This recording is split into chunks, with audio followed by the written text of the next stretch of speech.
So I went to Sunday school, was an altar boy, like the whole package, right? But deep down, I could feel I have something missing, but I do not know what it is. And so it's the first time I see someone like a Muslim actually praying in front of me, like being Allah Akbar. And I'm like, okay, that's super weird. It's like, the terrorists in the movies, basically. I went to my local priest house. When I inquired about covering the head for women, why is it in the Bible? He basically told me that at the time of Jesus, it was the trend. Same thing for pork. It was like, at the time they didn't have fridges. Hello and welcome to our New to Islam chat show, which is virtual at the moment, like many other things at this time that we're going through.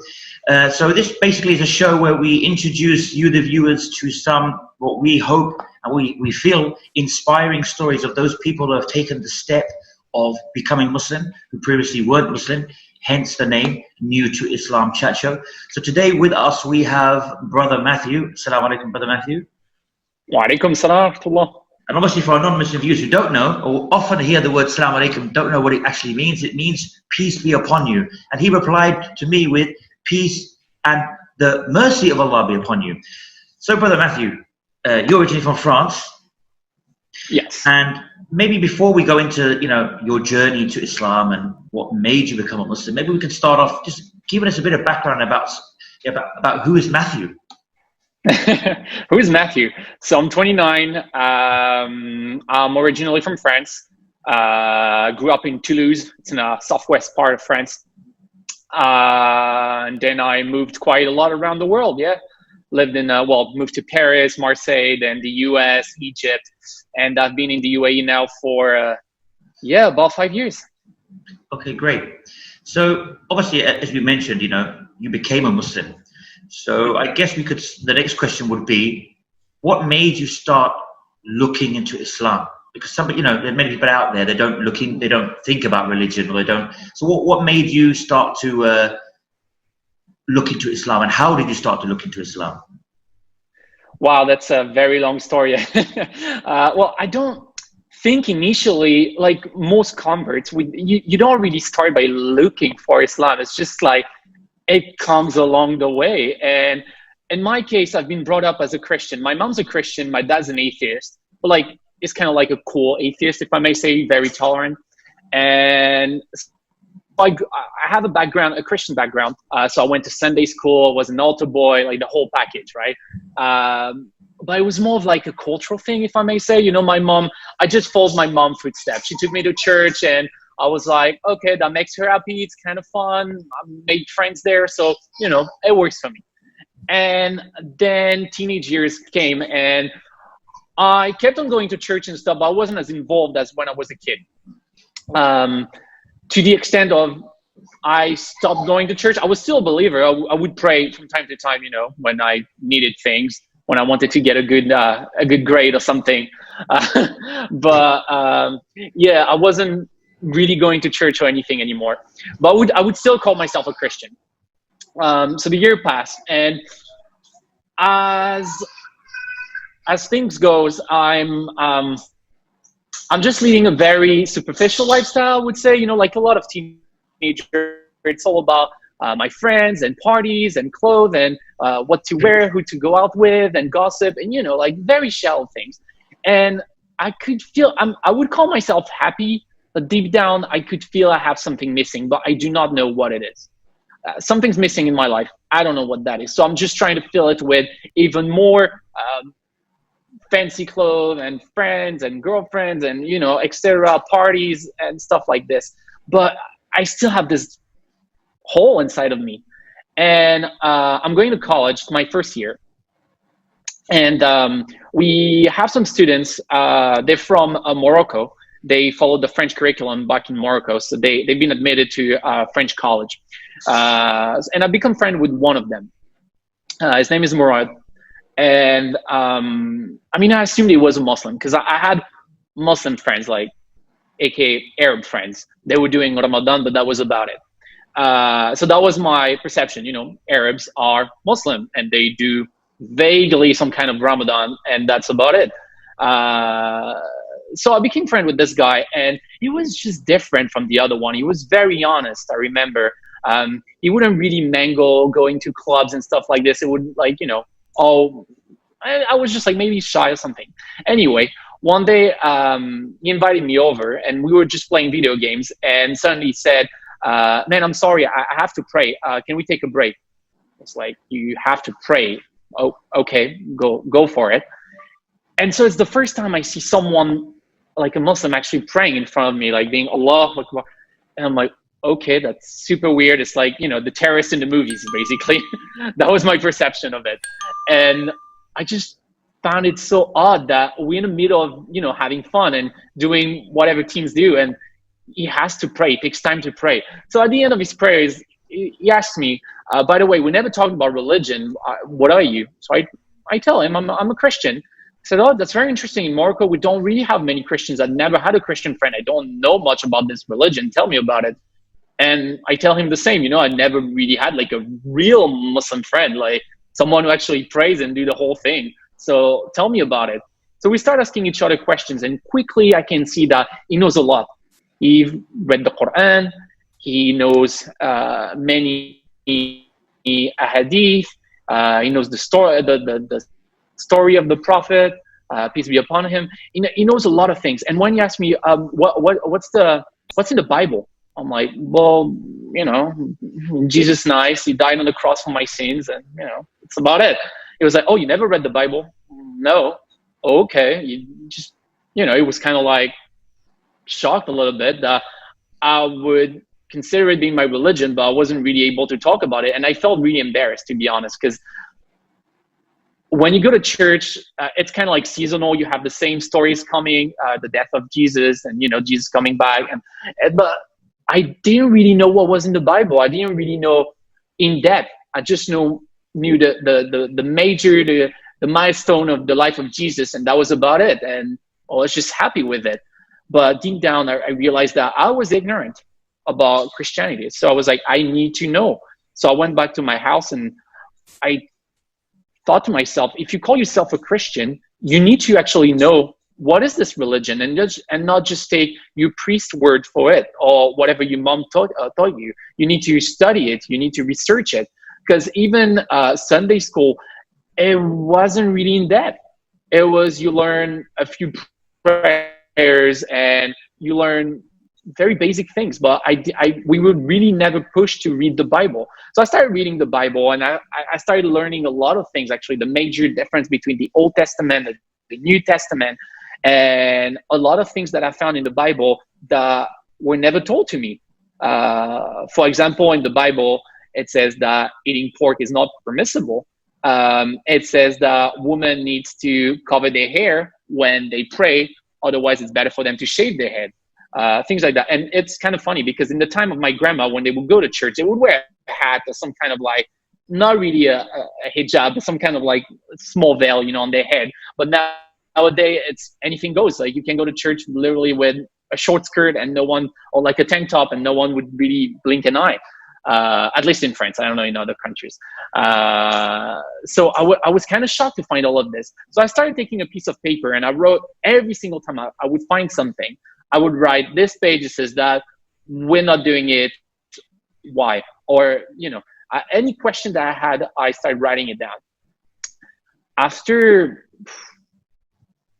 I don't even know, like maybe 6 months of reading and researches, I had like 4 sheets covered in questions. So I was like, I do need answers now. So I went to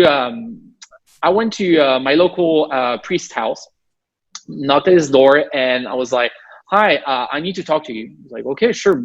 Basically, what did you do? That was his assumption. I was like, well, I read the Bible and I have questions. And he was shocked because he was like, no one never reads the Bible and asks me questions about it, which is kind of sad. But anyway, so we started having this exchange, just back and forth, and that was quite interesting. A lot of my questions he was able to answer and give me answers. But a lot of them, I really wasn't convinced by his answers. For example, when I inquired about covering the head for women, why is it in the Bible? He basically told me that at the time of Jesus, it was the trend. So I was like, wait, you telling me that the Bible is just giving out trends, like it's Vogue magazine or something? No, that's insulting. You can't say stuff like that. Same thing for pork. It was like, oh, at the time they didn't have fridges, and I was like, I'm not really buying it. Like, and even he was like confused in his argument.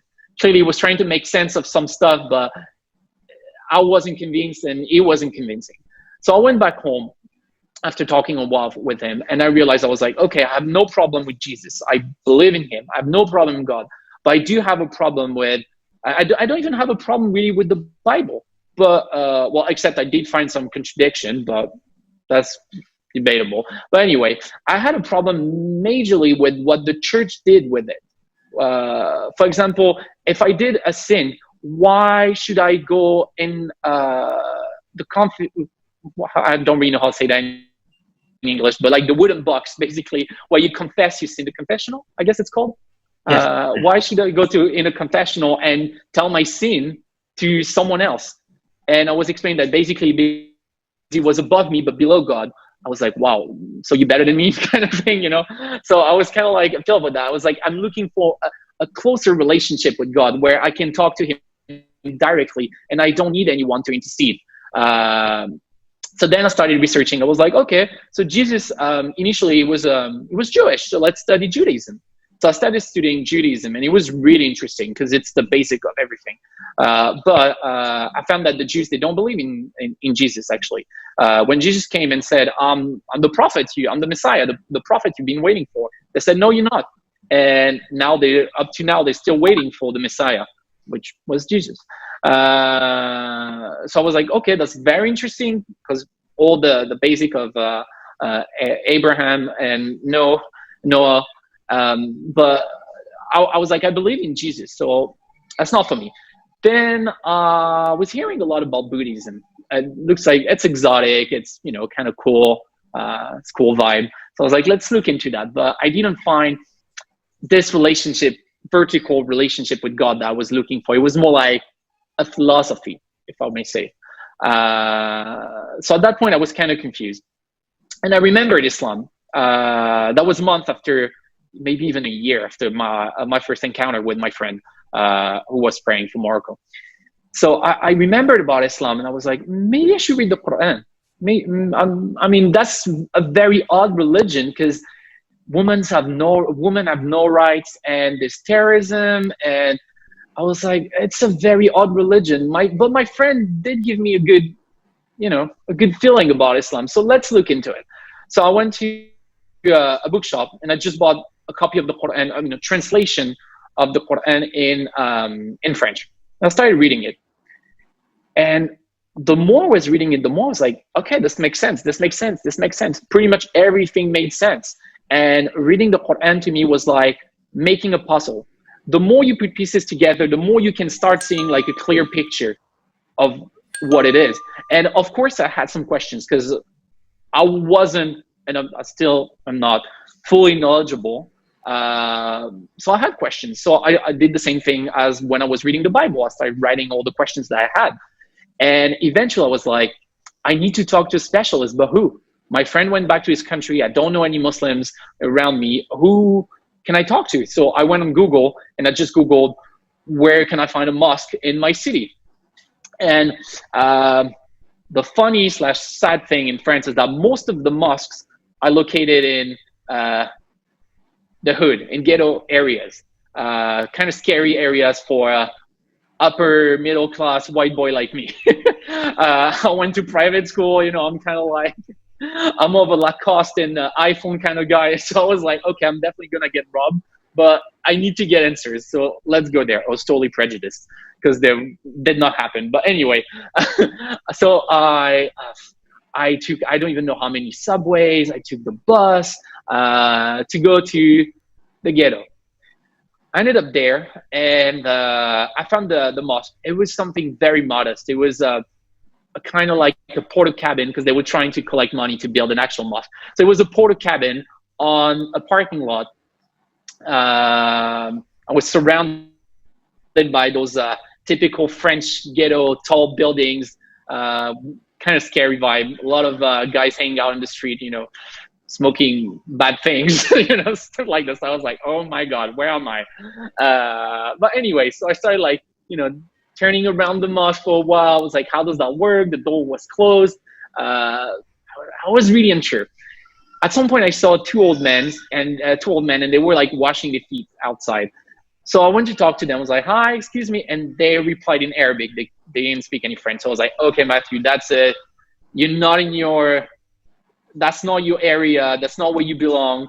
Go back to your neighborhood. And I was about to turn back when I felt a hand on my shoulder. I was like, okay, now great. I'm going to get robbed, right? And there was this guy and he said, excuse me, it's been like 30 minutes. I see you like turning around the mosque. What do you want? Basically. So I told him, you know, I read the Quran, I have questions and I want to talk to an imam, but I don't know how it works. You know, I've never been here before. I'm sorry. And he said, okay, no worries. Right now we're going to pray and you can sit in the back of the mosque while we pray and then I'll talk to the imam and he'll talk to you. So he showed me how to do ablutions to get inside the mosque. So I did ablutions for the first time and then I sat in the back of the mosque. And I think it was probably Maghrib prayer because it was out loud. And I remember like it was one of the most beautiful things I've ever seen because from my background, prayer it's silent, it's very individual. And here I could see all those guys together, united at the same time, one voice when they all say, I mean, I had the chill. I was like, wow, this is beautiful because I've never seen that before, like a group prayer. And so at the end of the prayer, the imam comes talk to me and listens to my story briefly. He gives me like some small books, you know, very ABCs. What is Islam? Islam for beginners kind of thing. It was like, okay, you can read that in the meantime. And then feel free to come back on Sunday. We have a class for Muslim kids learning Islam, but that could be appropriate for you. It's like, okay. So I came back next Sunday. And I sat down with the kids in the mosque. So the imam explained, he told stories about the prophets. And what was really interesting as well is that he answered all the kids' questions. And kids, they will ask whatever goes through their head, right? Through their mind. And I remember at the time there was like a plane crash and a lot of people died. And one of the kids asked, if God is nice, why did he kill all those innocent people? And I remember like the answer of the imam. I don't really remember exactly what it was, but it was something that sometimes we can't comprehend why God does things. But this is being a believer. We always have to be humble, and we know that he knows best. So whatever happens is for a reason. And sometimes things like that may happen, and we may not understand it, but we need to accept it. And I was like, wow, that was a very tricky question, and that was a great answer. That totally makes sense. And that reminded me of all the tricky questions I had to my priest, and easier than that. And he wasn't even able to answer them. I was like, wow, that things make sense. So anyway, he thanks the kids for coming. Yeah. Actually, I'm just, you know, envisioning you there, sitting there in the middle of the mosque with all these little kids next to you. That must have been quite funny. You're looking left and right. It was kind of funny. The little kids there. They must have been looking. Funny. They must have been looking at you like. They must have been looking at you like, what is this adult doing sitting here with us? Well, I don't, because I came a bit late, so maybe the imam told them that there would be like a guest or something. I don't know, but they were very nice and welcoming. They didn't look at me weird. I felt a bit awkward at first. I was like, okay, but at the same time, at that point, I was very humble. I was like, because I didn't really know the etiquette of a mosque and stuff, and I didn't know much about Islam. So I was like, it was weird because I felt like, yeah, I do belong with the kids because I'm like a kid. I don't know anything. So it was weird because obviously I was like an adult, but yeah, no, that was weird without being weird. So anyway, the imam thanks all the kid and was like, see you guys next week. And he told me that was really nice for you to come, and you're always welcome. You can come back whenever you want. If you want to come back next week. And at that point I told him, well, listen, I read the Quran. You answered all of my questions, because I was able also to get a one-on-one with him and answered all my questions, ask all my questions. And I was like, really, I don't have any other questions. I'm convinced. And he was like, yeah, are you sure? I was like, yeah. I said, okay, then we'll do the shahada. And I took my shahada in French first and then in Arabic. And yeah, I went back home as a Muslim. So basically, for the viewers who may not be aware, the Shahada is basically the essential thing that enters that I would have done when I was 14. You would have done. How old were you when you became Muslim? I was 21. 21. So that's the statement that enters someone into Islam. Obviously, first they have to, like yourself, like myself, they have to be convinced. They have to have the belief in their heart, and then they say this testimony of faith. We can call it, I guess, in English is the best way to say it, which is where they basically testify that there is nothing, no true God, and nothing that deserves to be worshipped except Allah, that the Prophet Muhammad, peace be upon him, is the final messenger. And of course, we must believe, as you've touched upon, that Jesus and Abraham and Moses were all prophets. But the difference is we say that they were great, wonderful humans. But, you know, they were the best of mankind, but at the end of the day, they were not God or part of God or the children of God. That's what we as Muslims believe. And it's interesting because we hear many stories of people who actually want to search more about Jesus, peace be upon him, that they end up becoming Muslim on their search to know more about Jesus. So that's, as we know in the Quran, we have a whole chapter, don't we? The chapter Maryam, which is Mary, basically, that talks about details that many people aren't even know. It's not available anywhere apart from the Quran about the Prophet Jesus, etc. So it's interesting you've had a similar story to that. So you took your Shahada. How was it when you went home and with your friends and family, all of a sudden you said, hey guys, I'm a Muslim? No, that wasn't that easy. Because I was ecstatic. You really, after you take your Shahada, you really like, I was walking on a cloud. I felt like, because all my sins have been washed away, and I was like, I finally found the truth. And that hole I had in my heart was finally filled. And really, I was ecstatic. But at the same time, I was like, I know my environment. I know my family. Well, mainly my mom. My dad is very tolerant. My mom, I wouldn't call her racist because that wouldn't be fair. She hasn't been exposed to anything else but the media. Like a lot of, at least French people, and it's probably very relatable to a lot of other nationalities. She doesn't know any Muslim.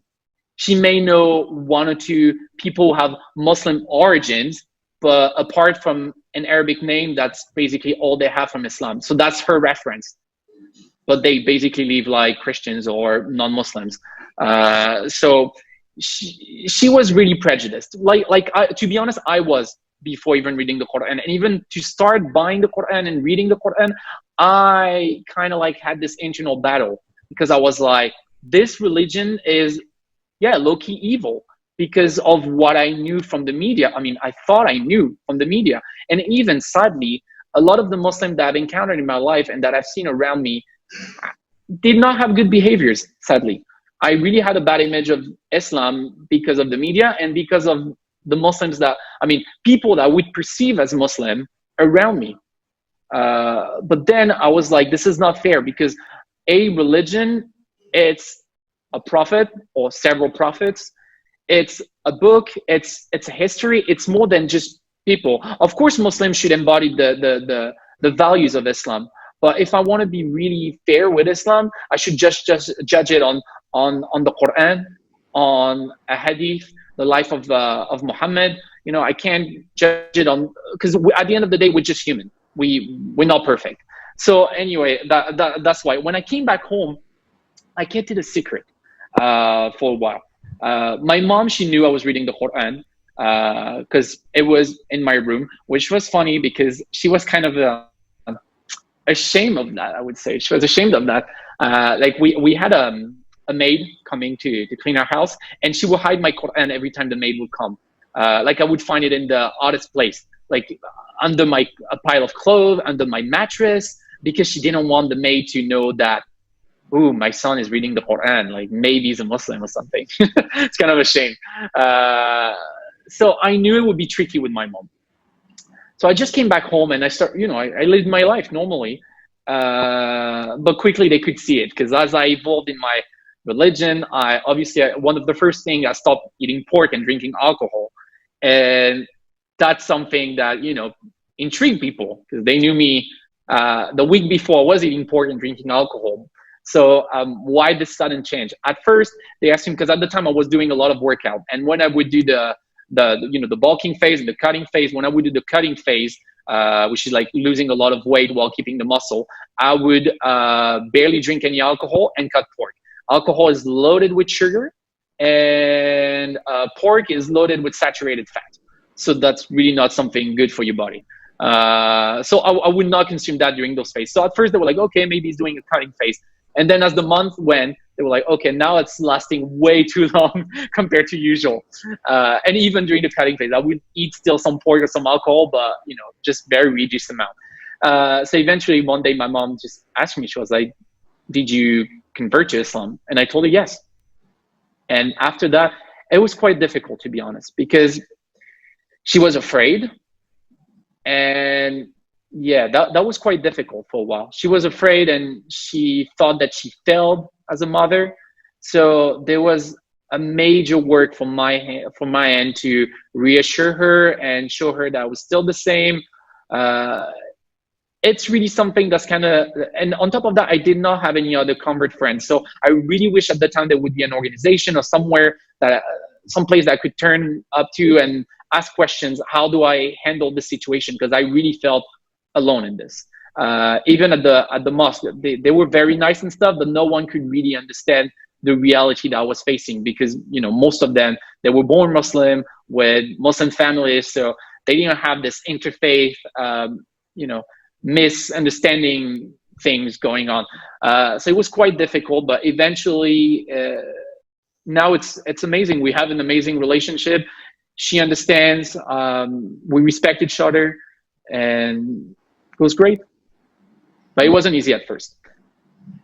Great. Well, that's been an amazing story. We don't want to go for too long, but that was a very, very interesting story. And it's good to see. And I guess we can say, we always say to non-Muslims, don't judge Islam by people, judge Islam by Islam. Islam is perfect. Muslims are not perfect. We all make mistakes. So you want to, look into Islam, go to the real text, the Quran and the true teachings of Prophet Muhammad, not something you see on TV or some crazy guy somewhere doing things and supposedly in the name of Islam. That's what we always recommend people. Well, Brother Mathieu, Jazakallah khair, may Allah reward you for taking your time out to speak to us on our virtual chat show. And again, thanks for the viewers for tuning in, and we hope to see you in our next episode in the month of July.